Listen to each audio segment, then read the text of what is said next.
सूचित करते हैं, अन्य किसी और को सूचित नहीं करते। अरहंत, सिद्ध, आचार्य, उपाध्याय एवं साधु, ये 5 परमेष्टि हैं, इन्हीं की बात बराबर की जाएगी। आप सभी को पता है आचार्य कुंद देव ने भी एक नमोकार मंत्र लिखा है, क्या आप सभी को पता है?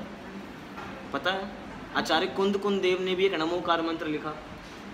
नहीं, हमने ये बात तो सुनी है कि आचार्य भूतबली एवं आचार्य पुष्पदंत ने एक नमोकार मंत्र लिखा है, लेकिन आचार्य कुंद देव ने भी नमोकार मंत्र लिखा है। हाँ भैया, आचार्य कुंद देव ने भी नमोकार मंत्र लिखा है। क्या लिखा, क्या उन्होंने मंगलाचरण स्वरूपनी आगे गाथाएं बराबर दी।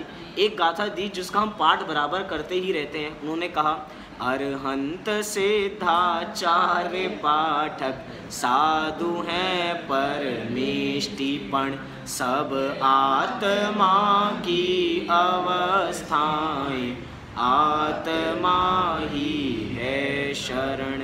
जब ये उन्होंने बात कही तो ये उनका क्या है, नमोकार मंत्र है कि ये जो पांचों के 5 परमेष्टि हैं, ये वास्तव में 5 परमेष्टि बने कैसे हैं, आत्मा की अवस्थाएं हैं, इसीलिए आत्मा ही शरण है। पांचों में देख लिया जाए तो एक ही चीज़ कॉमन है, आत्मा। अरहंत पद कैसे मिलता है? आत्मा की प्राप्ति से। सिद्ध पद कैसे मिलता है? आत्मा की प्राप्ति से। मतलब जो कुछ मिलेगा वो आत्मा से ही मिलेगा, तो क्यों ना हम अपनी आत्मा को ही अपनी शरण बना लें। दिक्कत तो यही है कि ये जीव अभी तक बाह्य वस्तुओं को अपनी शरण मानता है, अपने परिवार वालों को अपना शरण बराबर मानता है कि कोई मेरे काम आएगा तो कौन काम आएगा, मेरे परिवार वाले काम आएंगे, सब कुछ छोड़ के चला जाएगा। लेकिन भैया जो बीवी है वो आखिरी तक हमारे साथ बराबर देगी। बच्चों को इतना लाडपोड़ क्यों किया जा रहा है कि भैया अंत समय में ये हमारे काम बराबर आएंगे। भैया अंत समय में कोई काम नहीं आएगा। अगर शुद्धात्मा का भाव नहीं है तो कोई बाहर में एक मदद करने वाला नहीं है, लेकिन एक आत्मा का जिसको ध्यान है बराबर, उसका कल्याण बराबर हो जाएगा। तो पदस्थ ध्यान में भी बहुत सारी बातें बराबर की गई। शुरुआत में देखा जाए तो 35 अक्षरों की पदों की बात की गई, हम सभी को याद होंगे 35 अक्षर कौन से हैं। उसके बाद 16 अक्षरों की बात की गई, 16 अक्षर का मंत्र दिया गया। उसके बाद 6 अक्षरों का मंत्र दिया गया, 5 अक्षरों का मंत्र दिया गया, 4 अक्षरों का मंत्र दिया गया, 2 अक्षरों का मंत्र दिया गया, 1 अक्षर का मंत्र दिया।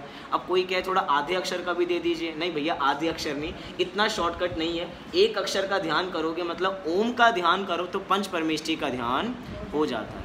35 अक्षर से और थोड़ा ज़्यादा बढ़ के एक और बताया, कौन सा है वो, 49 मतलब 49 अक्षरों का ध्यान बताया, जहाँ पे स्वर भी आ गए और सारे वर्णमाला भी बराबर आ गए। हम जितनी भी चर्चा कर रहे हैं सभी के अंदर किसी न किसी प्रकार से किसका ध्यान किया जा रहा है, किसी अवलंबन के माध्यम से ध्यान किया जा रहा है, लेकिन हमें अवलंबन का ध्यान नहीं करना। क्या है कि भैया बड़े दिनों बाद आया ना, सारा उनका विषय सारा बीच का गुल हो गया। अब गुल हो गया तो कैसे काम चलेगा बराबर, बीच का कोई भी एक विषय ना आए। अब आगे क्या चलने वाला है, जहाँ तक आप ध्यान के विषय से थे भैया सारे में रौर ध्यान तक थे बराबर, लेकिन रौर ध्यान से भी आगे जो स्पेशल हैं वो तो संसार के ध्यान थे। अगर एक बार को वो नहीं पढ़ते तो समझ में आता हो, तो करते भी हैं बराबर। लेकिन धर्म ध्यान, हाँ रिकॉर्डिंग तो बराबर है ही, लेकिन जो धर्म ध्यान और जो शुक्ल ध्यान है वे मोस्ट इम्पॉर्टेंट है, क्योंकि जिसमें प्रवीण है। हमने कल देखा था ना, 5 पाप के नाम पूछे, सभी को याद है, लेकिन 5 पाप के जो 5 अलग हैं, अहिंसा, सत्य, ये हमें चीज़ें याद ही नहीं है क्रम से। क्यों नहीं है? क्योंकि करते नहीं है बराबर, ऐसे ही। इसलिए भैया अब सारा विषय आपको फिर से एक बार देखना पड़ेगा, धर्म ध्यान का और शुक्ल ध्यान का। आइए एक बार गाथा का विषय तो आज जो हम चर्चा करेंगे रूपस्थ ध्यान का, उसका विषय तो इस गाथा में नहीं है, लेकिन अब किसी न किसी को आधार बनाना है, किसी गाथा को पढ़ना चाहिए, तो इसी गाथा को बराबर पढ़ते हैं। 49 नंबर की गाथा। 35 16 छप्पया चदुदुग मेघम च जवह छाएह परमेष्टि वाच्ययाणम अन्नम च गुरुवहेसेण। परमेष्टि वाचक 1 2 6 4 16 5 35 अक्षर जपो नित और अन्य गुरु उपदेश से। आचार्य देव जितना गाथा में बता सकते थे उन्होंने बताया। बाकी में एक आदेश हमें दे दिया कि गुरु के उपदेश से जितने भी अन्य मंत्र हैं हमें उनका भी जाप जपना या उनका ध्यान करना चाहिए। वो सारे मंत्र बराबर आ जाते हैं। जिनवाणी का एक एक पद, समय सार की एक एक गाथा किसके लिए है? ध्यान के लिए है और जाप के लिए। छेडाला का एक एक छंद किसके लिए है? जाप के लिए है और ध्यान के लिए। तो वही कहे कि ध्यान किसका करना? भैया इतनी सारी विषय वस्तु है ना, उस सबका ध्यान करना।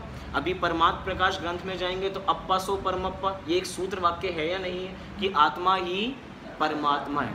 देखा जाए तो योगसार ग्रंथ और परमात्म प्रकाश ग्रंथ, मतलब योगसार को ही थोड़ा और एक्सटेंड कर दो तो परमात्म प्रकाश ग्रंथ बन जाता है, उसी का विस्तार है। उसमें भी पूरी आत्मा की बात की जाती है। तो जहाँ जहाँ आत्मा की बात की जा रही है वो सारा ध्यान का विषय हमारा बन सकता है, ऐसा आचार्य देव हमें आदेश देते हैं। अगला ध्यान है बराबर रूपस्थ ध्यान।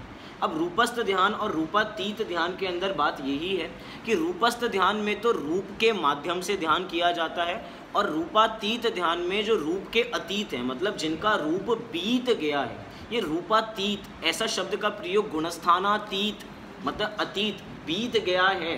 क्या बीत गया? जिसका गुणस्थान बीत गया है, ऐसे सिद्ध भगवान। ऐसे ही जब रूपातीत की बात की जाती है तो जिसका रूप बीत गया है, किसका रूप बीत गया है? सिद्ध भगवान। तो इधर भी सिद्ध भगवान की बात की जाएगी। मतलब रूपातीत ध्यान के अंदर तो किसकी बात? सिद्ध भगवान की बात की जाएगी, और रूपस्थ ध्यान के अंदर अरहंत भगवान की बात बराबर की जाएगी। वही विषय पे हम दोबारा आ जाते हैं कि अगर हमें अरहंत का ध्यान करना है तो पहले अरहंत के बारे में नॉलेज होनी चाहिए या नहीं होनी चाहिए, कि कौन है अरहंत। अरहंत परमेष्ठी की जब तक, क्योंकि अगली जितनी गाथाएं हैं वो अरहंत, सिद्ध, आचार्य, उपाध्याय, साधु, इन्हीं का सबका विस्तार है। अब हमें तीसरे नंबर का जो ध्यान है जिसका नाम है रूपस्थ, रूप का चिंतन बराबर करना। किसके रूप का चिंतन करना है? अरहंत भगवान के रूप का चिंतन करना है। क्यों चिंतन करना है? क्योंकि हमें अरहंत बनना है। किस किस को बनना है अरहंत? सबको बनना है अरहंत। तो अरहंत बनना है तो अरहंत के रूप का ध्यान बराबर करना पड़ेगा। कैसे होते हैं अरहंत? अब अरहंत का स्वरूप कहाँ कहाँ मिलेगा? अगर मैं कहूँ कि कल से हम रूपस्थ ध्यान की चर्चा में भक्तांबर काव्य बराबर प्रारंभ करने जा रहे हैं तो सबको मंजूर है बराबर? क्योंकि भक्तांबर काव्य में किसका वर्णन किया गया? अरहंत भगवान का वर्णन किया गया। अब जितनी चर्चा अरहंत भगवान की जाएगी, जितनी भी नियम सार के अंदर एक एक, मतलब 5 परमेष्ठी के एक एक गाथा बराबर दी गई, द्रव्य संग्रह में एक एक गाथा बराबर दी गई, हमारी पाठमालाओं में पंच परमेष्ठी का एक पाठ बराबर जोड़ा जाता है। ये सब चीज़ें क्या हैं कि इनके माध्यम से ध्यान बराबर होगा।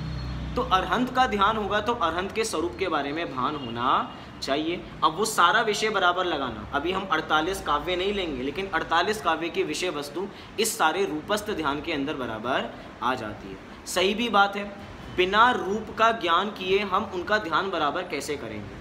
किसी को क्रिकेटर बराबर बनना होता है तो उसका एक एक मूव, उसका एक एक एक्शन कॉपी किया जाता है, तब वैसा बना जाता है। आज क्रिकेट का सचिन तेंदुलकर, मतलब किसी को बनना है तो उसकी पूरी जीवनी पढ़नी पड़ेगी, और ना केवल पढ़नी पड़ेगी, पढ़ने से भी काम नहीं होगा। वही कहे कि मैंने सचिन तेंदुलकर, बहुत किताबें लिखी गई सचिन तेंदुलकर के ऊपर, आपको पता, लेकिन क्या पढ़ पढ़ के सचिन तेंदुलकर बना जा सकता है? जब तक उसको अपने जीवन में अप्लाई नहीं किया, कितने घंटों की प्रैक्टिस की तो वो आज सचिन तेंदुलकर बन पाया। तो हम कह रहे हैं कि हमने ज्ञान तो हमने यहाँ से बहुत प्राप्त कर लिया, लेकिन जब तक वो चीज़ प्रैक्टिस में नहीं आएगी तब तक हम वैसा बराबर नहीं बन पाएंगे। मतलब कि जिसको क्रिकेटर बनना है तो उसकी रातों के सपने भी किसके आते हैं? कि भैया क्रिकेट के ही आते हैं, और रातों रातों में शॉट बराबर मान रहा है। आप कभी देखोगे कुछ बच्चे होते हैं जिनको क्रिकेट का बहुत शौक होता है, तो चलते चलते जा रहा है, वैसे ही हाथ घुमा दिया, वैसे ही, मतलब मन नहीं है कुछ भी, लेकिन क्या है, कुछ भी कर दिया। अब कोई कर रहा है, किसी को बैटिंग का बहुत ज़्यादा शौक है, आराम से चलता जा रहा है दोस्तों के साथ, बीच में क्या है मतलब ये? अब बारंबार किसका ध्यान चल रहा है? बारंबार उसी का ध्यान चल रहा है, तो उसके जैसा बराबर कभी ना कभी बनेगा। लेकिन कहते हैं ना, एक इंग्लिश का एक प्रोवर्ब है, क्या है? Practice makes a man perfect. हम कह रहे हैं कि हमें प्रैक्टिस करेंगे तो क्या हम अरहंत जैसे वो परफेक्ट नहीं बन पाएंगे? हमारे यहाँ परफेक्ट कौन है? परफेक्ट कौन है? हम सभी परफेक्ट हैं क्या? परफेक्ट कौन है?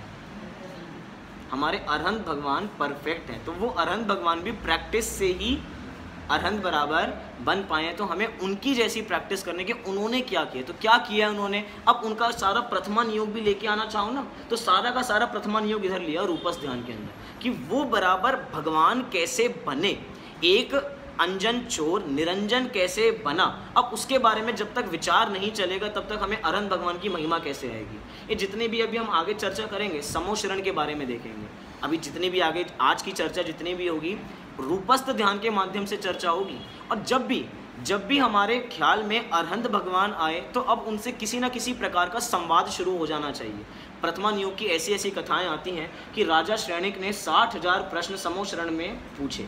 किसने पूछे, राजा श्रेणिक ने 60,000 प्रश्नों का समाधान किया बराबर। सारी चीज़ें के रूपक ही हैं बराबर, कि उन्होंने प्रश्न पूछा, हमें तो उत्तर देना है, तो 60,000 प्रश्न बराबर पूछे। मैं आपसे पूछता हूँ, क्या आपके सपने में कभी अरहंत भगवान आए, या अरहंत भगवान नहीं आए तो क्या आपने 10 प्रश्न भी अरहंत भगवान से पूछे, अरहंत भगवान से 10 प्रश्न भी, कि विचार तो करो। मतलब रूपस्थ ध्यान के अंदर क्या करना है, किसी रूप का ही तो चिंतन करना है। अब विचार हमारा चल रहा है कि भैया हम समोशरण के बीच में बराबर बैठ चुके हैं। अब समोशरण में सारी विभूतियां लगी हुई हैं, सारे सभाएं बराबर लगी हुई हैं, सब अपने अपने प्रश्न पूछ रहे हैं। उसमें मेरा भी एक प्रश्न है कि हे भगवान, मुझे मुक्ति कब मिलेगी, मुझे मुक्ति मिलेगी तो उसका मार्ग बराबर क्या है। अब विचार करो, उत्तर भी हमें ही देना है इसका। वास्तव में तो भगवान का उत्तर क्या होगा कि तुम अपनी आत्मा में लीन हो जाओ तो तुम्हें मुक्ति बराबर मिल जाएगी। लेकिन ये प्रश्न जब तक हमारे उनके साथ नहीं चलेंगे तो वो उसका समाधान बराबर कैसे देंगे।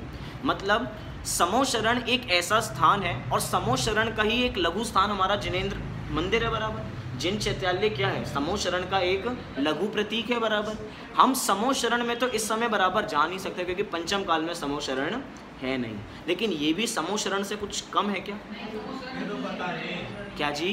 सबके प्रश्नों का उत्तर दे रही है, सबके प्रश्नों का। लेकिन कोई प्रश्न बराबर पूछे तो, प्रश्न पूछेंगे ही नहीं। बस दिक्कत क्या है, वही बात आ जाती है कि हम अपनी तो भगवान को सुना के चले जाते हैं, जब उनकी बोलने की बारी आती है, ठीक है भैया मैंने तुम्हारी कथा सुन ली, तुम कितने दुखी हो, अब मैं तुम्हें इसका समाधान बताता हूँ। नहीं भैया, दुकान खोलने का टाइम हो गया, अब तो मैं बराबर जा रहा हूँ। अरे अब तो उनकी बारी आई थी। और सबसे बड़ी बात है, जो कथा हम भगवान को सुना रहे हैं वो कोई नई नहीं है। ऐसे तुम जैसे कितने लोग आए और यही कथा बराबर सुना के गए हैं। सब एक ही के कारण तो दुखी हैं, मोह के कारण। सब अपनी मोह की व्यथा बराबर सुना कर जा रहे हैं। और सबसे बड़ी बात भैया, वो सर्वज्ञ हैं, उनके ज्ञान में पहले से सारी बातें बराबर आती हैं। लेकिन हम सर्वज्ञ नहीं हैं, हमारे ज्ञान में सारी बातें नहीं आती। इसलिए वो सर्वज्ञ भगवान जो कहना चाह रहे हैं, एक बार शांत चित्त से उनकी बात सुनने का अभिप्राय रखेंगे तो ही तो उनकी बात समझ में आएगी। कोई कहने समोशरण के अंदर तो प्रश्न पूछते हैं समाधान मिल जाता है, प्रश्न पूछते हैं समाधान मिल जाता है, यहाँ पूछे तो कुछ मिलता ही नहीं है। ये तो हाथ पे हाथ धर के बैठे हैं, तो प्रतिबिंब है ना बराबर उनका, कैसे मिलेगा? नहीं मिलेगा, मिलेगा भैया। एक भक्ति है हमारी, निरखो अंग अंग जिन वर्गे जिनसे झलके शांति अपार। वो पूरी भक्ति यहाँ पर लगाई कि जब हम जिनेंद्र भगवान के एक एक अंग को निहारते हैं तब हमें कुछ ना कुछ उनके अंग से कोई ना कोई सीख बराबर मिलती है। देखे थोड़ा सा हम भजन बराबर, किसी को याद है बराबर पूरा भजन? हाँ जी कि ना जी? चलिए थोड़ा, क्या जी? 2 ही लाइन सुना देंगे। हाँ 2 ही लाइन में काम बराबर हो जाएगा, हमें ज़्यादा लाइन चाहिए भी नहीं बराबर। लेकिन ठीक है, हम एक बार सबके सामने सब निकाल भी लेते हैं बराबर। जिनको याद है वे अपने स्मरण शक्ति से बराबर बोलें, जिनको याद नहीं है वे बराबर देख के भी बोल सकते हैं। देखिए एक एक मतलब कि रूपस्थ ध्यान का अगर हमें चित्रण बराबर देखना है तो जितनी भी हमारी जिनेंद्र भक्तियां हैं सबके अंदर रूपस्थ ध्यान का असली परूपण बराबर किया जाता है। जैसे जिनेंद्र भगवान है उनका रूप अपने चित्त में लाएंगे तब उनका ध्यान बराबर होगा। देखिए आइए अब भक्ति अगली हमारी, निरखो अंग अंग जिन वर्षे जिनसे झल। आइए इसका थोड़ा सा पाठ बराबर करते हैं। निरखो अंग अंग जिन वर के जिनसे झल के शांति अपार। निरखो अंग अंग जिन वर के जिनसे झल के शांति अपार।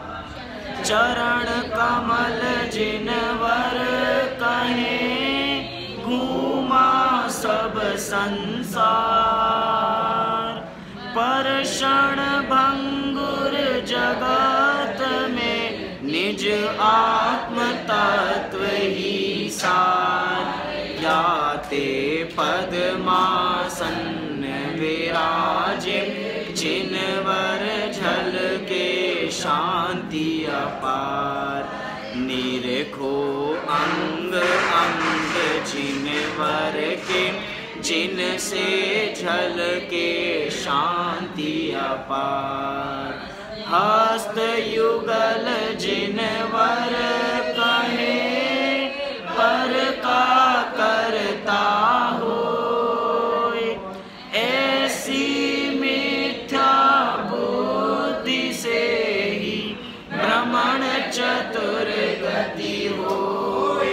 याते पद्मासन विराजे, जिनवर झलके शांति अपार। निरखो अंग अंग जिनवर के, जिनसे झलके शांति अपार। लोचन द्वय जिनवर कहे, देखा सब संसार। पर दुख में गति चतुर में, ध्रुव आत्म तत्व ही सार। याते नासा दृष्टि विराजे, जिनवर झलके शांति अपार। निरखो अंग अंग जिनवर के, जिनसे झलके शांति अपार। अंतर मुख मुद्रा अहो, आत्म तत्व दर्शाय। जिन दर्शन कर निज दर्शन पा, सतगुरु वचन सुहाय। याते अंतर दृष्टि विराजे, जिनवर झलके शांति अपार। निरखो अंग अंग जिनवर के, जिनसे झलके शांति अपार। अब विचार कीजिए, हम स्वाध्याय करने बैठे हैं या भक्ति करने बैठे हैं? अरे स्वाध्याय गर्भित भक्ति है वास्तव में। जिनेंद्र भगवान की भक्ति करके जिनेंद्र भगवान का रूप ख्याल आता है या नहीं आता है? जब जिनेंद्र भगवान की भक्ति करके जिनेंद्र भगवान का रूप ख्याल आता है, तो उसका ही ध्यान करना ये रूपस्थ ध्यान है। और क्या है वास्तव में ध्यान? अब जिनेंद्र भगवान अभी इस समय हमें कुछ बोलते हुए दिखाई नहीं दे रहे हैं, कुछ भी ऐसा वार्तालाप बराबर नहीं हो रहा, लेकिन पूरा का पूरा वार्तालाप हो रहा। अब जिनेंद्र भगवान के एक एक अंग को बराबर देखते जाइए, और वो एक एक अंग हमें बहुत संदेश देना चाहता है, लेकिन संदेश लेने वाला बराबर होना चाहिए। क्या संदेश दे रहे हैं? सबसे पहले, चरण कमल जिनवर कहे, घूमा सब संसार। अरे अभी कहाँ घूमे? अभी हम शिमला नहीं गए हैं, अभी हम मनाली नहीं गए हैं, अभी तो बाहर कहीं गए नहीं, विदेश कभी घूमने ही नहीं गए आज तक। अरे कह रहे हैं सब कुछ घूम लिया। अब वो जिनेंद्र भगवान कह रहे हैं ना, उनका कहना जब तक स्वीकार नहीं होगा और हम कहें कि हमें ध्यान नहीं होता, हमें सम्यक, हमारी शिकायत है ना, इतने समय से स्वाध्याय करते आ रहे हैं, सम्यक दर्शन क्यों? अरे मान कहाँ रहे हैं उनकी?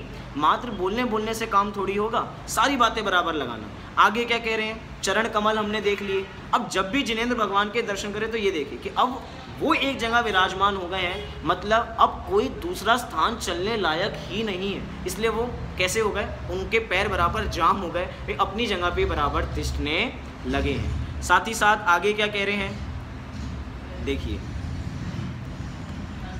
हस्त युगल जिनवर कहें पर का करता होए। ये तो अच्छी बात है कि हस्त युगल जिनवर कहें पर का करता हो। अरे भाई रुको रुको, नीचे की पंक्ति देखो क्या लिखा, ऐसी मिथ्या बुद्धि से ही भ्रमण चतुर्गति होए। कोई कहे वाह जिनेंद्र भगवान बहुत अच्छी बात कह रहे हैं कि पर का करता होए, हम तो पर का करता होना ही चाहते हैं, पर का कर ही रहे हैं, ऐसी मान्यता भी है। और जिनेंद्र भगवान की मोहर भी लग गई। भैया नीचे मोहर लगाने से पहले ऐसी मिथ्या बुद्धि से ही भ्रमण चतुर्गति हुई। मतलब जिनेंद्र भगवान हाथ पे हाथ रख के अगर बैठे हुए हमें दिखाई दे रहे हैं, मतलब अब जगत में कुछ करने लायक नहीं है। तो व्यापार करें या नहीं करें, काम पे जाएं या नहीं जाएं, खाना खाएं या नहीं खाएं, स्वाध्याय में आए या नहीं आए, अरे नहीं आए ना हाथ पे, अच्छा हम हाथ पे हाथ धर के बैठ जाएं, हाँ भैया हाथ पे हाथ धर के बैठ जाओ, हम तो चाहते ही यही है। जिनेंद्र भगवान भी तो यही कह रहे हैं, क्या, हाथ पे हाथ रख के हमें बैठना। भैया हाथ पे हाथ रखना भी बहुत बड़ा काम है, क्या कुछ कम काम समझते हैं क्या? मैं अभी 5 मिनट कहूँ कि हाथ पे हाथ रख के बैठो, अब एकदम आकुल, और जब 5 मिनट बांध दिया ना, जीव को बंधा हुआ महसूस होता है तो लगता पता नहीं क्या हो गया। चाहे वैसे हाथ पे हाथ रख के कितनी देर बैठ जाएगा अगर नहीं कहें तो, लेकिन कह दिया कि 5 मिनट बैठना है, अब दिक्कत का काम है। आपको 5 मिनट बिल्कुल सीधा बैठना है, गर्दन हल्की सी भी नहीं हिलानी, रित्ती सी भी रत्ती भर नहीं हिलनी चाहिए। अब बांध दिया, अब तो बिल्कुल अब मूर्ति जैसे बन गए आप तो, बिल्कुल भी हंसना भी नहीं बिल्कुल भी। अब क्या है, बंध गए। लेकिन हम कह रहे हैं कि जिनेंद्र भगवान बिना बंधने वाला आज मतलब भगवान मार्ग बता रहे हैं कि हस्त युगल जिनवर कहे पर का करता हुए, ऐसी मिथ्या बुद्धि है। साथ ही साथ अब आंखें देखें तो क्या कहें कि लोचन द्वय जिनवर कहे देखा सब संसार। अरे हे भगवान, अभी तो बहुत सारी पिक्चर मैंने देखी ही नहीं, अभी तो पिक्चर आई नहीं, रिलीज ही नहीं हुई अभी तक, तो पिक्चर अभी तक मैंने देखी ही नहीं। अरे भैया सब देख ली, सारी पिक्चरों के अंदर क्या दिखाया जाता है, मतलब स्टोरी क्या है, मतलब जब दादा छोटे दादा पिक्चरों की स्टोरी सुनाते हैं, पिक्चर में होता क्या है, सारी की सारी सेम कहानियाँ इर्द गिर्द पीछे पीछे घूमती रहती हैं। अगर प्रेमियों की कहानी बराबर है तो या तो एक प्रेम मतलब एक जोड़ा होगा बराबर, नहीं तो एक लड़की 2 लड़के होंगे, 2 लड़के या 1 लड़की होगी, यही चीज़ें होंगी। इसके अलावा और क्या चीज़ है, यही सारी पिक्चरों का जोड़ है बराबर, निचोड़ बस यही है। तो देख ली सभी ने, हाँ जी कि ना जी? कह रहे कुछ देखने लायक है नहीं, देखें क्या, तभी तो उनकी दृष्टि कैसी हो गई है, नासार्ग दृष्टि हो गई, देखने लायक कुछ है ही नहीं। साथ ही साथ जितनी भी अंतर्मुख मुद्रा अहो, अब ये पंक्ति भक्ति का निचोड़ निकाल दिया कि अंतर्मुख मुद्रा अहो आत्म तत्व दर्शाए। अंतर्मुख मुद्रा महो माने एक और भजन आता है ना, सुमत प्रकाश जी द्वारा लिखा गया है वो बराबर, 2 घड़ी बस 2 घड़ी निज नाथ के आना, नजदीक तो आओ अपनी प्रभुता देख लो, बाहर ना भरमाओ। कितनी घड़ी नजदीक आओ, 2 घड़ी बस 2 घड़ी निज नाथ के नजदीक तो आओ। 2 घड़ी, 1 घड़ी माने 24 मिनट, और 24 से गुणा कर लीजिए तो क्या हो गया 48। तो यही बात करें अंतर्मुख मुद्रा अहो, कि अंतर्मुख मुद्रा अहो आत्म तत्व दर्शाए। जो जीव अपनी आत्मा में अंतर्मुख अंतर्मूर्त के लिए अपनी आत्मा में समा जाता है तो वो भरत जी की तरह केवल ज्ञान लेके उठता है। कैसे होगा वो तो नीचे लिखा, प्रोसेस बताया, जिन दर्शन कर निज दर्शन पा। जिनेंद्र भगवान के दर्शन करेंगे तो निज के दर्शन बराबर पाएंगे। सतगुरु वचन सुहाए याते अंतर्दृष्टि विराजे जिनवर झलके शांति अपार। सीधी सी बात है, जो जीव जैसा बनना चाहता है उसी की तस्वीर घर में लगाता है। अपने घर के अंदर जाके देखे कि हमारे बेडरूम में कहीं 2 लोगों की फ़ोटो माला की तो नहीं लगी हुई है, शादी की किसी की फ़ोटो लगी हुई है, भगवान की फ़ोटो लगी हुई है। कई लोगों के कमरे में जाएंगे 7 घोड़े, कहते हैं भैया 7 घोड़ों की तस्वीर बहुत अच्छी होती है, 7 घोड़ों की तस्वीर बराबर लगाएंगे। या जो झरना है, झरने की तस्वीर बड़ी शुभ मानी जाती है कि उसको बराबर लगाएंगे। अब इन सब चीज़ों को लगाएंगे तो यही बनने के तो भाव बराबर आएंगे, एक इंद्रिय बराबर बन जाएंगे, त्रियंश गति में चले जाएंगे। जिनेंद्र भगवान की अगर चित्र घर में लगाया है तो 24 घंटे जब सबसे पहले उठेंगे तो क्या दिखेगा, जिनेंद्र भगवान दिखेंगे। सोएंगे तो कौन दिखेगा, जिनेंद्र भगवान। मतलब जिनेंद्र भगवान ही जब हर समय देखेंगे तो भाव भी कैसे होंगे, उनके बनने जैसे बराबर होंगे। विचार करना कि हमें क्या बनना है। अगर त्रियंश गति में जाना है तो भैया फोटो त्रियंश गति की लगेगी, अगर एक इंद्रिय में जाना है तो एक इंद्रिय वो पानी की, पहाड़ों की तस्वीर बराबर लगेंगी। क्या बनना चाहते हैं, हमें बारंबार इसका विचार करना है। आइए इसी थोड़े रूपस्थ ध्यान की थोड़ी और चर्चा बराबर करते हैं। ज्ञानार्णव ग्रंथ में जो कि आचार्य शुभ चंद्र द्वारा विरचित है, उसी में इन सब का विस्तार से स्वरूप बताया है। हम सीधा अर्थ से शुरू करते हैं कि क्या क्या चीज़ें लिखी हैं, उसकी चर्चा बराबर करते हैं। देखिए क्या लिखा, सभी को पढ़ने में आ रहा है थोड़ा बहुत, जो मैं पढ़ता हूँ वो सब बाकी पढ़ने में बराबर आएगा। रूपस्थ ध्यान में समो शरण की विभूति से युक्त देवेंद्र, चंद्र और सूर्य आदि से शोभायमान सभा में सिंहासन पर विराजमान सर्वज्ञ परमेश्वर का ध्यान किया जाता है। इसका विशेष विवरण इस प्रकार जानना चाहिए। क्या विवरण है? तो अब जितना भी वर्णन किया जाएगा, अब सारा समूह शरण का वर्णन किया जाएगा, लेकिन जितना भी समूह शरण का वर्णन किया जा रहा है वो एक के लिए वर्णन किया जा रहा है, वो रूप के लिए। किसका रूप?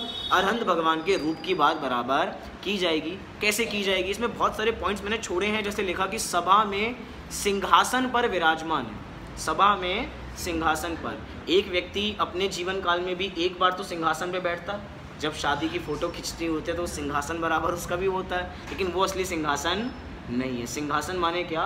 जो सिंह के आसन पर वास्तव में विराजमान हो, जो उसके पैर बराबर होंगे, सिंह आकार में बराबर होंगे, साथ ही साथ उसके ऊपर भी कमल आसन बराबर लगा होगा। और कमल आसन पे भी ऐसे बराबर विराजमान नहीं हो जाएंगे, 4 उंगल ऊपर बराबर विराजमान होंगे और अपनी ध्यान मुद्रा में लीन होंगे। उनको बाहर के किसी प्रपंच से कोई मतलब ही नहीं है। हम जैसा कोई लोभी जीव समूह शरण में बाई चांस पहुँच भी जाए तो यही इच्छा करे कि भैया कितनी सारी मणियाँ लग रही हैं, तोड़ तोड़ के घर ले जाएं। तभी तो सारी वो भूमियाँ बनाई जाती हैं कि पहले लोग छन के बाहर हो जाएं।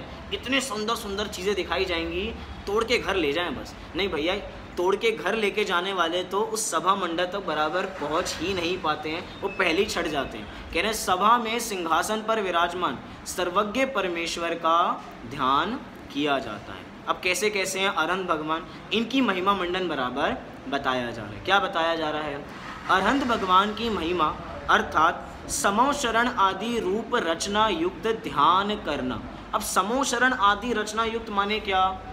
अब समूह शरण की रचना जिनेंद्र देव स्वयं थोड़ी करेंगे। जब पता लग गया कुबेर को कि भैया आज्ञा बराबर मिल गई, सौधर्म इंद्र ने पूरी रचना बराबर कर दी कुबेर की आज्ञा से, अब सारी रचना बराबर हो चुकी है, उस सभा बराबर लग चुकी है। इतना बड़ा समूह शरण मतलब कि 12 योजन तक अधिक से अधिक विस्तार देखा जा सकता है, लेकिन जैसे जैसे काल घटता जाता है, मतलब धीरे धीरे आयु बराबर घटती जाए, तो समूह शरण भी धीरे धीरे छोटा होता है, लेकिन उसका विहार हो रहा है। सब विहार होते होते समूह शरण का लाभ लेने बराबर जाते जा रहे हैं। जहाँ जहाँ समूह शरण है वहाँ वहाँ जीव बराबर उपलब्ध होते जा रहे हैं। ये वास्तव में क्या है? और सबसे बड़ी बात, जिनेंद्र भगवान जितनी भी वाणी उनकी खिर रही है, वे किसी को बोलना नहीं चाहते, किसी को बोलना नहीं चाहते। वे तो भव्य जीवों के पुण्य प्रसाद से ऑटोमेटिक खिर रही है। मतलब हमारा इतना पुण्य का उदय है कि हमें ऑटोमेटिक सुनने को मिल रही है। उनका किसी प्रकार का भाव नहीं है कि वो कुछ बोले, क्योंकि इच्छा नहीं है ना। कुछ भी बोलते हैं तो कैसे बोलते हैं? इच्छा से बोला जाता है। इच्छा ही नहीं है तो सारी बात ऑटोमेटिक बराबर होती जा रही है। इसीलिए समूह शरण आदि रूप रचना युक्त ध्यान करना। श्री मंडप जिसमें 12 सभाएं तथा चतुर्निकाय के देव देवी मुनि आरिकाएं तथा मनुष्य एवं श्रावक श्राविका तिर्यंच सब प्रकार के जीव कैसे? सब प्रकार के जीव कैसे? शांति से बैठे। शांति से बैठना बहुत बड़ी बात है। सारे लोग अलग अलग हैं, मतलब त्रियंच गति के जीव, क्रूर से क्रूर जीव भी समूह शरण की भूमि में आते कैसे हो जाते हैं? शांत बराबर हो जाते हैं। और यहाँ पे एक जाति के मनुष्य भी एक कमरे में बैठने के बावजूद भी शांत नहीं बैठ पाते। घर के अंदर कभी ना कभी तू मैं बराबर होती रहती है। अब सब एक ही घर के हैं, उसके बावजूद भी शांत नहीं बैठते। लेकिन ये समूह शरण की ऐसी महिमा है, क्रूर से क्रूर प्राणी भी वहाँ पर जाता है तो कैसा हो जाता है? शांत बराबर हो जाता है। समूह शरण के जाने के लिए 20,000 सीढ़ियों का मतलब प्रोसेस है बराबर। 20,000 सीढ़ियाँ हैं। कई बार कहा जाता है कि कहने में कह दिया जाता है कि एक्सीलेटर है, आप पहले पे पैर रखो तो सीधा 20,000 पे बराबर पहुंच जाओगे। ऐसा कुछ नहीं है कि सीधा एक्सीलेटर पे पैर रखो तो पहुंच जाओगे। 20,000 की 20,000 सीढ़ियाँ चढ़नी पड़ती हैं। लेकिन समूह शरण की ऐसी महिमा है कि 20 की 20,000 सीढ़ियाँ अंतर्मुहूर्त में बराबर पूरी हो जाती हैं। सभी ने गिरनार की यात्रा की क्या?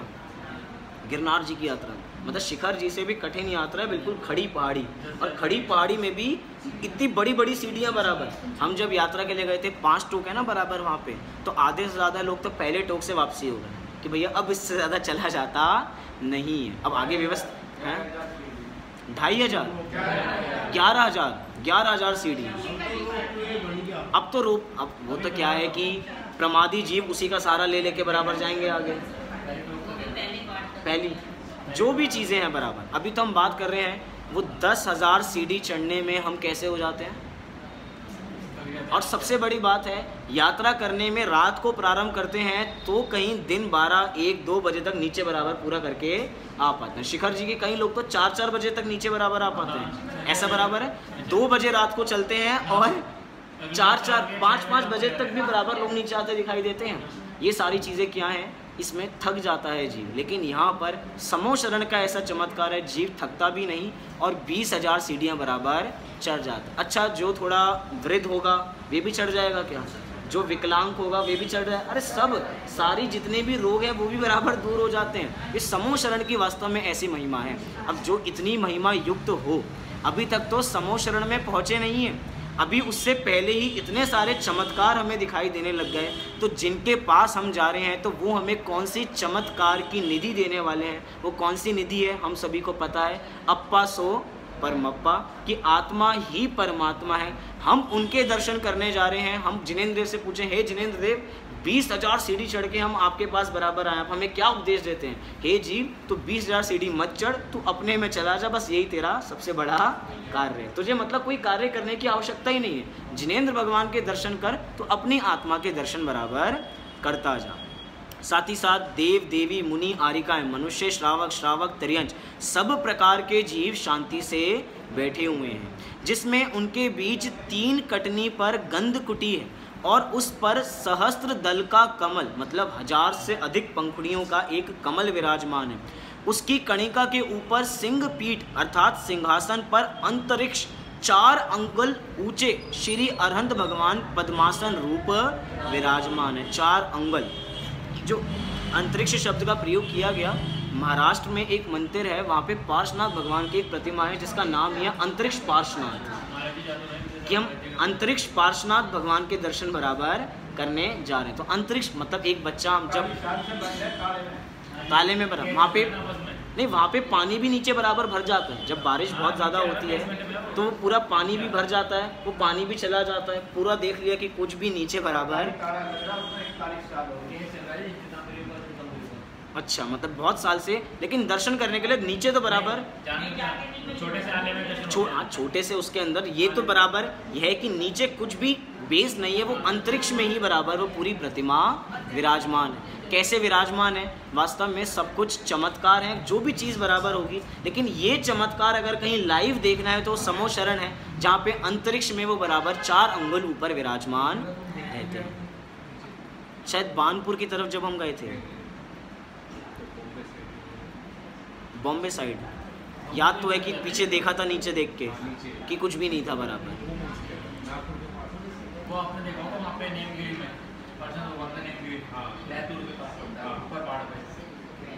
चलिए, मतलब ऐसी प्रतिमाएं हमें वैसे बहुत मिलेंगी। ये शिरपुर महाराष्ट्र के साइड में पड़ता है। औरंगाबाद के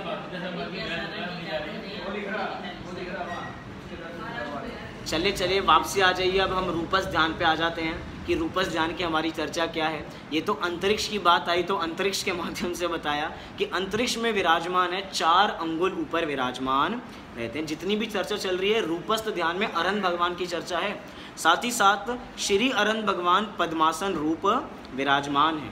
वे भगवान संपूर्ण सभा के बीच में है तथा वे अरहंत भगवान कैसे हैं? अब सबसे बड़ी बात है, वे बीच में बराबर बैठे हैं। कोई समूह शरण का ऐसा प्रभाव है कि जो जीव जिस दिशा में बैठा है उसको ऐसा लगता है कि जिनेंद्र भगवान मेरी तरफ ही बराबर देख रहे हैं। तभी जितने भी मानस्तंभ बनाए जाते हैं वहाँ पे 4 प्रतिमाएं बनाई जाती हैं। हम अभी त्रिलोक तीर्थ चले जाएं हम, तो वहाँ पे भी हर के अंदर 4-4 प्रतिमाएं हैं। उस समूह की हर जगह उनका मुख बराबर देखा जाता है, लेकिन मुख तो वास्तव में उनका एक ही दिशा में होता है। समूह शरण का ऐसा प्रभाव है कि चारों दिशाओं में, कि सब जीवों को लग रहा है कि मुझे दे रहे हैं, मुझे दे रहे हैं। इसकी बहुत बड़ी बात है। अगर मैं इधर देख के बात करूं तो इधर के लोग नाराज़ हो जाएंगे, इधर देख के बात करूं तो दोनों लोग नाराज़ हो जाएंगे। कनेक्शन बराबर बनता है ना। अब कनेक्शन बनता है तो ऐसा लगता है हाँ जिनेंद्र भगवान मेरे से कह रहे हैं और किसी से कुछ नहीं कह रहे। तो ऐसी बात बराबर चल रही है। भगवान संपूर्ण सभा में बीच में है और वे अरहंत भगवान कैसे हैं? संपूर्ण अतिशयों से युक्त तथा सर्व दोषों से रहित। सर्व दोष माने 18 दोष तो मोटे मोटे बराबर हैं ही, बाकी भी जितने लघु दोष हम मान सकते हैं, उत्तर दोष मान सकते हैं, उन सब से भी रहित हैं। करोड़ सूर्य की दीप्ति से भी अधिक प्रकाशमान है। संपूर्ण जग के जीवों के हित चिंतक हैं। देखा जाए तो जितनी भी महिमा मंडन किया जा रहा है वो विशेषणों के माध्यम से उनका स्वरूप बताया जा रहा है। साथ ही साथ परम शांत है तथा सप्त धातुओं से रहित परम औदारिक शरीर युक्त अचिंत्य चरित्र वाले हैं। गणधर व मुनि गणों से सेवनीय है, स्यादवाद वक्ता है। ये जो विशेषण वास्तव में मिलेगा जिनेन्द्र मतलब जिन दर्शन को छोड़ के कहीं और नहीं मिल सकता। कैसे वक्ता है? स्यादवाद वक्ता। स्यादवाद वक्ता माने क्या? जिस भी बात को कहते हैं उसके अंदर किसी ना कोई अपेक्षा बराबर है। अपेक्षा है माने क्या? उनके ज्ञान में तो पूरा जगत बराबर झलक ही रहा है, लेकिन जो भी वाणी में निकलता है वो तो किसी ना किसी अपेक्षा से ही निकलता है। अभी हम जो बात कर रहे हैं किसी ना किसी अपेक्षा से कर रहे हैं ना। अब वो अपेक्षा है तो स्यादवाद है। और हमारे यहाँ तो आचार्य संबंध भद्र देव ने ये आदेश बराबर दिया कि कहीं पर हम स्यादवाद लगाना भूल जाएं, ये बताना भूल जाएं कि किसी अपेक्षा से बताया जा रहा है। तो जिनेंद्र भगवान का तो एक एक पद स्याद पद से मुद्रित है। किससे मुद्रित है? स्याद पद से, मतलब ठप्पा लगा हुआ है किसका? स्यादवाद। कहीं कहीं लोग कहते हैं स्यादवाद शायदवाद है। स्यादवाद क्या है? शायदवाद। और भैया जैन दर्शन, बाकी लोग जैन दर्शन को यही समझते हैं, जैन दर्शन बहुत अच्छा है कि वो तो भैया इसको भी मान लेता है और इसको, तो समन्वयवादी है। भैया समन्वयवादी नहीं है, इसको भी मानेगा और इसको भी मानेगा। एक ही वस्तु को कहने के अलग अलग अपेक्षाएं हैं, अलग अलग दृष्टिकोण हैं, उसको अलग अलग अपेक्षा से कहा जा रहा है, तो इसका नाम है स्यात्कार, अर्थात स्यात् से बराबर कहा जा रहा है। वाद माने कथन और स्यात् माने किसी अपेक्षा से। साथ ही साथ अनेक नयों से निर्णय करने वाले, घाती कर्मों के नाश होने से अनंत चतुष्टय अर्थात अनंत ज्ञान, अनंत दर्शन, अनंत वीर्य, अनंत सुख प्राप्त करने वाले नव केवल लब्धि के धारक। कितने लब्धियों के धारक? 9 केवल। वो 9 कौन सी हैं? तो उनके अंदर से 4 तो बराबर नहीं, 4 नहीं, अपना दान, लाभ, भोग, उपभोग, वीर्य, सम्यक्त्व, दर्शन, ज्ञान, चारित्र, ये बराबर 9 लब्धियाँ हो गई। इन 9 लब्धियों के साथ सहित है। अब इन सब का स्वरूप देखने जाएं तो बहुत विस्तार बराबर हो सकता है, एक एक की बात बराबर करें, और वास्तव में विस्तार होना भी चाहिए। हमें रूपस्थ ध्यान करना है या नहीं करना है? हाँ जी कि ना जी? तो जब तक रूपस्थ ध्यान में रूप का ही चित्रण नहीं किया जाएगा कैसे हैं वास्तव में। यहाँ पे देखिए पदों का सहारा हम वास्तव में अभी तो ले रहे हैं। कोई कहिए पदों के माध्यम से तो हम चिंतन कर रहे हैं रंग भगवान, कहते हैं पदस्थ ध्यान हो गया। नहीं भैया, पदस्थ ध्यान नहीं है, चिंतन तो रूप का ही करना है, लेकिन रूप की बात बताई जा रही है। वो रूप किस किस से युक्त है? किस किस से युक्त है? तो 9 लब्धियों से युक्त है, अनंत चतुष्टयों से बराबर युक्त है। साथ ही साथ चंद्रमा के समान श्वेत छत्र से त्रैलोक्य का प्रभुत्व दर्शाने वाले, मतलब जितनी भी सारा विभूषण बताया जा रहा है, ये जो हमारे भगवान के ऊपर 3 छत्र बराबर होते हैं, किस चीज़ के लिए होते हैं 3 छत्र? 3 लोक। 3 लोक माने कि अपने जितना भी बताया जा रहा है, क्या? अधोलोक, मध्य लोक और अधोलोक। इन तीनों लोकों के एक ही सरताज हैं, मतलब एक ही कौन है? भगवान के भगवान, जो कि योगियों के द्वारा भी पूजे जाते हैं, इसलिए इनका नाम योगीश्वर। योगियों के द्वारा, योगियों के भी जो ईश्वर हैं, ऐसे महामुनिराज कौन है? हमारे अरहंत भगवान हैं, जिनकी बात हम इधर बराबर कर रहे हैं। साथ ही साथ में अगर हम एक और शब्द देखें, कल हमने देखा था ना पदस्थ ध्यान में ओम, तो ओम का एक और तात्पर्य निकलता है। ओम के अंदर, ओम का मतलब मात्र पंच परमेष्टि नहीं है, ओम के अंदर 3 लोक आ जाते हैं। कैसे आ जाते हैं ओम के अंदर 3 लोक? तो देखिए ओम का सबसे पहला अक्षर है अ, तो अ से आ गया अधोलोक, ऊ से आ गया ऊर्ध्वलोक, और आखिरी में म लगा तो क्या आ गया? मध्यलोक। तो भैया ऊर्ध्वलोक, मध्यलोक और अधोलोक के जो एक कौन है? एक शासन नायक हैं, वो है हमारे अरहंत भगवान। तो बोलिए ओम के अंदर कितना सारा तात्पर्य भरा है। अब जितना भी वास्तव में जिनवाणी तो इतनी विशाल है, इतनी विशाल है, सारी की सारी जिनवाणी रूपस्थ ध्यान के लिए ही तो समर्पित है, क्योंकि जिसका प्रसंग चल रहा है भैया अभी उसके गीत गाए जाएंगे। पदस्थ ध्यान की बात थी तो सारी जिनवाणी पदस्थ ध्यान के लिए तो बताई गई है, रूपस्थ ध्यान में तो सारी जिनवाणी रूपस्थ ध्यान के लिए तो बताई गई है। बस उनके रूप का चिंतन करना है और सारी वस्तु वास्तव में व्यवस्था हो जाएगी। एक छंद आज प्रमेय रत्नमाला एक ग्रंथ है न्याय का, वो प्रमेय कमल माटन से पहला समझना चाहिए, मतलब जब तक उससे पहले से मतलब कि वो थोड़ा अगला स्टेप है, उससे पहले कोई अगर आसान भाषा में अगर हमें न्याय को समझना हो तो प्रमेय रत्नमाला एक ग्रंथ है परीक्षा मुख के बाद, और न्याय दीपिका के भी बाद जो ग्रंथ आता है वो प्रमेय रत्नमाला। तो उसके अंदर एक बहुत बढ़िया चित्रण किया गया, वो किसी और विषय में चित्रण किया गया है, मैं किसी और विषय में उसको प्रस्तुत कर रहा हूँ। उसके अंदर तो बताया गया कि बिना प्रकाश के भी ज्ञान होता है, बिना पदार्थ के भी ज्ञान होता है, जहाँ पे उन्होंने चित्रण बहुत सुंदर किया कि अभी अभी एक नव युवक की शादी अभी अभी हुई थी, लेकिन उसे एक कारागार में, जेल में उसे बंद कर दिया गया। ऐसा जेल जहाँ पर सुई के नोक के बराबर भी उजाला नहीं है, उसके बावजूद भी उसको अपनी प्रेमिका की शक्ल अच्छी तरह ख्याल आती है और वो हर समय उसी का चिंतन करता रहता है। कैसे चिंतन करता रहता है? रूपस्थ। कैसे करता रहता है? रूपस्थ। रूप ख्याल है ना बराबर, रूप ख्याल है तो उसी में स्थित रहेगा और बिना रोशनी में भी उसका ध्यान कर लेगा। हाँ जी कि ना जी?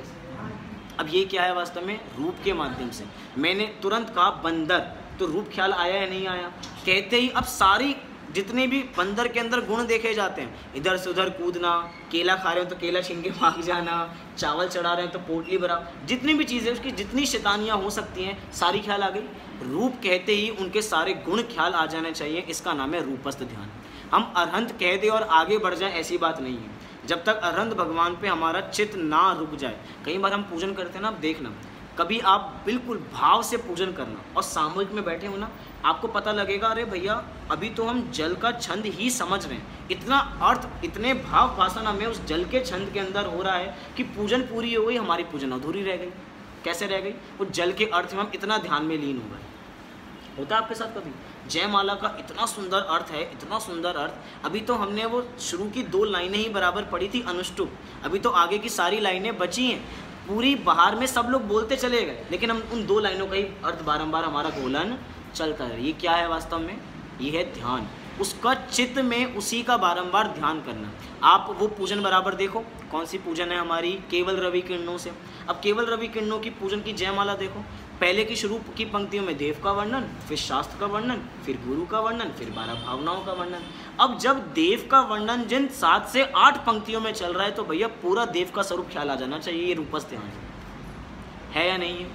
ये रूपस्थ ध्यान। मतलब क्या कि जब तक जिनेंद्र भगवान के रूप का ख्याल ना आए तब तक आगे बात बढ़ने वाली नहीं है। साथ ही साथ आगे क्या कह रहे हैं? जिनके ऊपर देव कृत 64 चमर डुल रहे हैं, भामंडल की अतुल बिना युक्त, जो दर्शन मात्र से शोक को दूर कर देता है। दर्शन मात्र से ऐसा कुछ अर्थ है, मानस्तंभ, दूर से ही जिसका मान बराबर गल जाता है, मतलब इतना उसके अंदर प्रभाव है। कोई भी जीव, वो समोशरण के अंदर महावीर भगवान का समोशरण लगा हुआ था, तो वो गौतम स्वामी बराबर नीचे से जब ब्राह्मण के रूप में आए थे तो उनका मान गला था या नहीं गला था? मात उन्हीं का नहीं गला था, उनके 11 गणधर थे, एक एक करके सभी के सभी ब्राह्मण थे। जैसे जैसे अपने अपने शिष्यों के साथ आते जा रहे थे सभी का मान गलता जा रहा था। मतलब इतनी ताकत तो जिनेंद्र भगवान के अभी शुरू नहीं हुआ समोशरण, अभी वो मानस्तंभ देख के ही मान गल जाता। तो सोचो जो वहाँ पे जीव जाता है उसका मान क्यों नहीं गलेगा, उसका शोक क्यों नहीं दूर होगा। सबसे बड़ी बात, अशोक वृक्ष, अशोक शोक से जो रहित है उसका नाम अशोक वृक्ष है। ऐसा अशोक वृक्ष जिसके सामने विद्यमान है 12.5 करोड़ जाति के वाद्यंत्र जिसके सामने बज रहे हैं। देखो महिमा मंडन भी किससे किया जा रहा है? 12.5 करोड़। किसी की शादी में कितने बजे थे? कितने बजे थे? 1 2 एक ही बजता है। अरे अलग अलग प्रकार से कह रहे हैं, एक वाद्य यंत्र 2, मतलब ज़्यादा 3-4 होंगे। नहीं, एक तो ये हो गया, एक हाथ वाला झुंझुना बराबर हो गया। ऐसे चीज़ें बराबर होते हैं, कितना सा बड़ा वो लेके बराबर चलता है। क्या? हाँ देखो आपके बढ़वा दिए उन्होंने, आप तो 2-3 ही कह रहे थे, 21 बढ़वा दिए उन्होंने बराबर। 21 आए थे आपकी शादी में भी बराबर। मतलब ये 21 और महिमा मंडन किससे किया जा रहा है? 12.5 करोड़। लेकिन 12.5 करोड़ देख के भैया खुश मत हो जाना, इससे वास्तव में उनकी असली महिमा नहीं है। उनकी महिमा तो उनके स्वरूप से है। आगे देखिए, अपना समय बराबर होता जा रहा है, मैं पढ़ता हूँ बराबर आगे क्या कह रहे हैं। एवं मंद सुगंध पवन चल रही है, कल्प वृक्षों के पुष्पों की वर्षा हो रही है, जहाँ पर असंख्यात जीव आकर अपना कल्याण कर रहे हैं। एक ही स्थान पे आकर कल्याण, एक समो शरण ही कितने जीवों के कल्याण में निमित्त बराबर बनता है। तभी कहते हैं कि भैया एक मंदिर अगर नगर में बनता है तो उसके माध्यम से एक जीव भी सम्यक दृष्टि हो जाए तो मंदिर बनाना सार्थक है। हाँ जी कि ना जी? इसलिए कहा जाता है सारी बातें बराबर। साथ ही साथ जिनकी दिव्य ध्वनि बिना ओष्ठ और तालु के निकल रही है, होठ भी नहीं हिल रहे हैं और तालु मतलब कुछ भी एक्शन नहीं दिखाई दे रहा, उसके बाद बिना खिल रही है। समस्त जीव अपनी अपनी भाषा में समझ रहे हैं। 18 महाभाषा 700 लघु भाषाओं में दिव्य ध्वनि खिल रही है। जिसको जो भाषा समझ में आती है उस भाषा में समझेगा। और सबसे बड़ी बात, आप मेरे साथ सभी एक साथ प्रश्न करो, मैं सबका समाधान एक साथ नहीं दे पाऊंगा। वहाँ पे सभी जीव एक साथ अपना अपना प्रश्न पूछना, सबको अपना अपना समाधान अपनी अपनी भाषा में बिना कोई क्रैक हुए, मतलब भैया मैं सुन नहीं पाया ज़रा बोलना, सबको बराबर सुनाई देगा। सब जीव निशंक एवं जाति विरोध को छोड़कर, किसको छोड़कर? जाति विरोध को छोड़कर उपदेशामृत श्रवण कर रहे हैं और भगवान निश्चय सम्यक्त और ज्ञान रूप होते हुए परम अद्वैत रूप आत्म स्वभाव में लीन है। हे जिनेंद्र भगवान, हम तो आपकी दिव्य ध्वनि सुनने आए हैं। और जिनेंद्र भगवान कहाँ लीन है? वो अपने में लीन है। अरे जब वो अपने में लीन है तो उनसे क्या शिक्षा मिलती है कि हमें भी अपने में लीन होना है। उनको कवि एवं मुनियों तथा भक्तजन सहस्त्र नाम से भी स्मरण करते हैं, ऐसा चिंतन है। वो सहस्त्र नाम में से कुछ नाम यहाँ पे बताए गए हैं। कितने नाम में सहस्त्र हैं? यहाँ पे तो कुछ ही नाम बराबर बताए गए हैं। सीधी सी एक बात हम यहाँ करते हैं कि रूपस्थ ध्यान का मतलब है कि रूप के आधार से ध्यान करना। वो जब तक रूप हमें ख्याल नहीं होगा, रूप का भाव जब तक हमें नहीं आएगा, तब तक हमारा रूपस्थ ध्यान होगा नहीं। लेकिन रूप को अटक के ध्यान नहीं होगा, रूप के माध्यम से वो अपना रूप याद करना। सीधा अंत में कह के प्रवचन सार की 80वीं नंबर की गाथा कि अरहंत भगवान को देख के जब हम अपने को नहीं देखा तो हमारा मोह का क्षय होने वाला नहीं है। हम सभी का मोह का क्षय शीघ्र अतिशीघ्र हो, इसी मंगल भावना से अभी की बात को पूर्ण